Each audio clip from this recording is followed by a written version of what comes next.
Does it matter to show up on YouTube in your pajamas? Well, when does everybody else write? Do people put on makeup and dress up to write? I don't think so. This is called real life. Hi there, my name's Michelle, and I'm writing a memoir. So currently I'm letting my manuscript rest for 2 months. So I've set a date for me. I'm recording this video July 10th, and I am going to let my manuscript rest for 2 months, a little bit more than 2 months. I arbitrarily picked August 15 because I like the number 15, and August is my birth month. I am not opening it up. I'm on my computer and it's very tempting to open it, but I will not. Self-discipline. I just recently downloaded this new program called Scrivener, and I'm excited to start using it because up until now I've been using Word to write my entire manuscript, and it was fine for the first draft, but when I went back to revise and having to scroll through all those pages to get to where I was, or just scrolling through pages to be like, oh, maybe I should put this scene over here, and then you're just like scrolling through all the pages to like find that scene and then paste it into a different document and then go back and then find the place where you want to put it. It was very tedious. So I recently downloaded this Scrivener program, and I'm hoping that it will help me with my revisions so that it's not super complicated. And I also like that it has different tabs that you can put different ideas and stuff like that in, and everything is all in one place, because previously I was using Word. I had a document for memories, I had a document for my outline, I had a document for um, version 1 of my manuscript and version 2 of my manuscript. So you can see how that gets a lot to manage. So I'm hoping that this app will alleviate some of that. But today, what I'm focusing on, I'm not looking at my manuscript, but I'm still working on my book. If you watch my previous video, you'll know that I had a professional editorial assessment on my manuscript. So what I'm doing today is I am going to be going through that editorial assessment and planning what I'm going to do in the meantime to help me later then revise my manuscript when I'm ready to go back to it.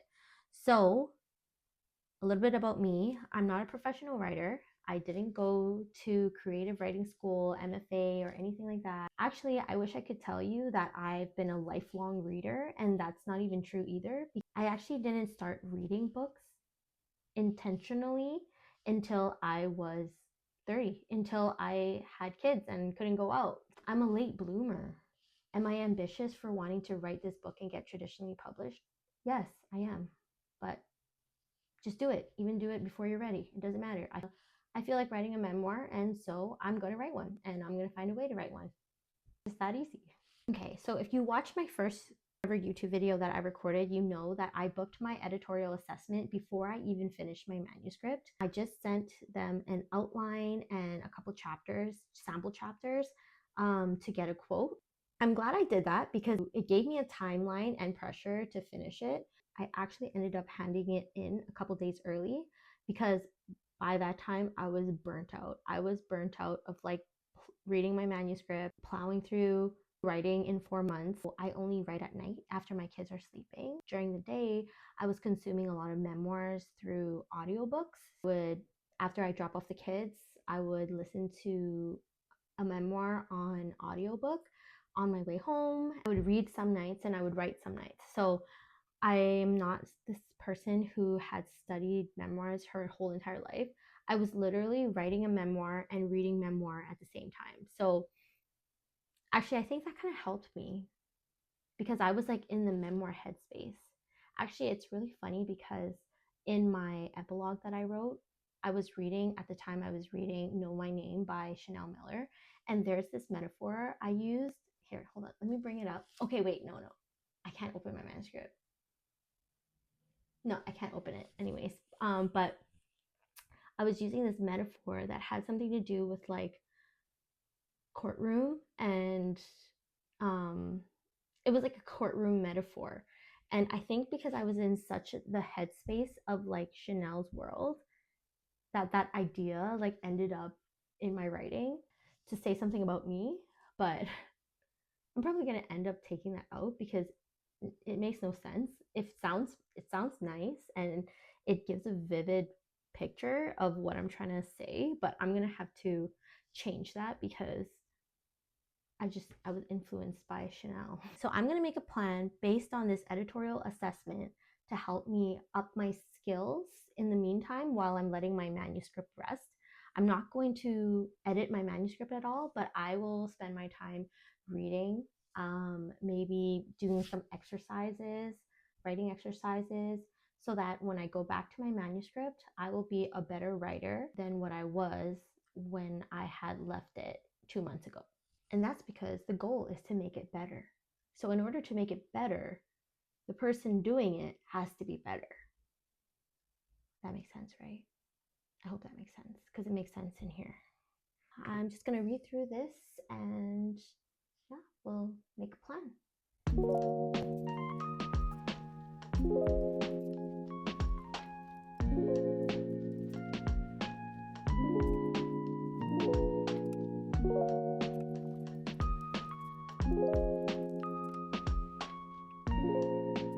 Complex socio-political and geopolitical and economic systems that exist beyond you. I know in nursing school we do talk a lot about social determinants of health. So maybe this is kind of around the same thing, but I have to look it up because I don't actually even know what socio-political means. So I'm not here to pretend to be a genius. I don't know what that means. So let me look it up on Google. Interaction and combination of social and political factors. Yeah, so kind of like the social determinants of health, right? Culture, class dynamics, demographics, influence, and are influenced by political institutions, power structure. Okay, so I understand that now. So a memoir that comes to mind is Educated by Tara Westover because she grew up in a very extremist family. She was a Mormon and they had a lot of extremist values with Tara, and she's in a secluded place where, nobody's checking to see if these kids are okay. Like, she didn't go to school till she was like 16. So that's just crazy, right? For her situation, that she had a amazing story, but how many kids in her situation weren't that fortunate, right? I think that's what it means. So that also is going to take a lot of thinking about, and I have to go back to some of the memoirs that I've read already to kind of think more deeply about that. And I may or may not include it in my memoir if I feel like I don't feel confident. Like, I don't want to include that just because I think it's going to make it better. I want to include it because it will make it better. So, depending on my skill level, depending on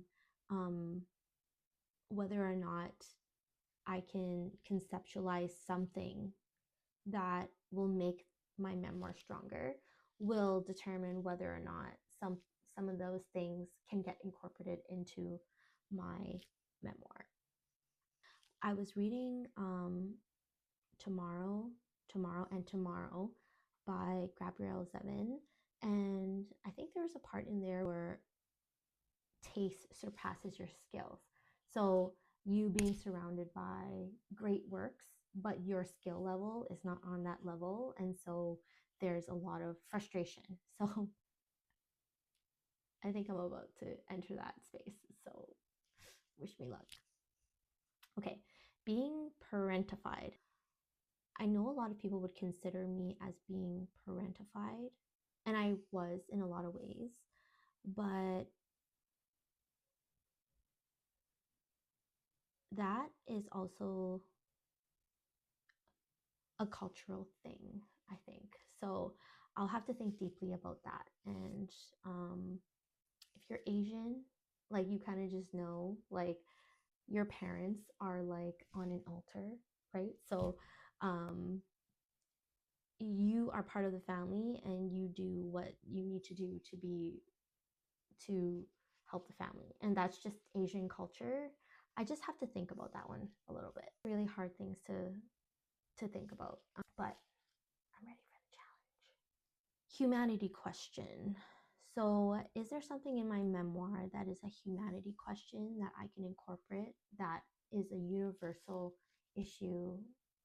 And I can think of a few, and then I'll decide exactly if there's going to be a larger theme, a more universal humanity theme that I can point out in my memoir.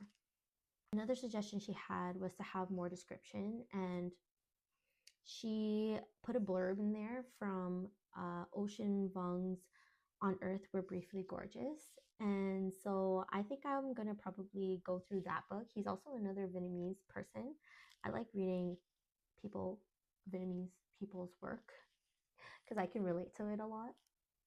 But On Earth We're Briefly Gorgeous. So I need to get better at writing descriptions. I'm not good at descriptions when I read, and this is a really bad habit of mine, and I think it's because I'm impatient. And this is why I can't read fantasy. One, because I have a cheap imagination. This is why I'm writing memoir. And two, because I get impatient about descriptions. So like if the description is too long, I just skim through the description, because when I read what I'm really liking, and I'm actually the reason why I'm glad I've discovered this genre of memoir, because it's all about being character driven. Because even when I read fiction, I am super invested in the characters. I love stories that are character driven. So their psychology and their transformations, they are, and all that stuff. I kind of just skim through it, but I'm not going to do that now. I'm going to go back to the memoirs I've already read and also pick up On Earth We're Briefly Gorgeous, and I'm going to study the descriptions, and I'm going to hone my skill of writing descriptions. And then other things is super specific to my manuscript, about the relationships in my life to kind of expand on. One of her suggestions was to expand on my relationship with my husband, because I kind of just, he's in there, but I kind of just go like, I kind of just stated the facts, like we got married and we moved in, and then next point. And she kind of thought maybe adding like some of the wedding and moving in will make it flow better. And actually, when I was reading Crying with H Mart, I did enjoy the part where she got married, but for her, there was a catalyst that made that part of her life important. So that's why I wasn't sure if I should have this whole thing about myself, like getting married and moving in, because it's not that relevant to my story. So I didn't add that in, but maybe I'll try to add it in and see if it flows. But then if it ends up being out of place, then I'll just get rid of it. So I'm going to try all these things, like I said, but if it doesn't work, then we'll just go back to the drawing board. I actually liked about Melissa Matisic's Stronger Story package, because when I was looking around for editors, I was looking through Readsy and all that. What I liked about Melissa Matisic's package was that there was unlimited emails about revisions after. So actually, they just read your manuscript once, and then once you finish your first revision, you can send them back 15 pages of this new revision, and they'll just go through that 15 pages. But throughout your revisions, you can actually email them and say, hey, like for example, you say, hey, you know what? I was thinking about this humanity question for my memoir. What do you think? Do you think it's a good idea? Like an ongoing collaboration. It's not just a one and done editorial assessment thing. So I kind of like that. So yeah, this was a really long video. Sorry, I didn't think it was going to be this long, but hopefully I've enlightened you in some way or another with my plan of what I'm going to do to improve my skills, so that when I go back to revise, I will make my manuscript sparkling. So until next time.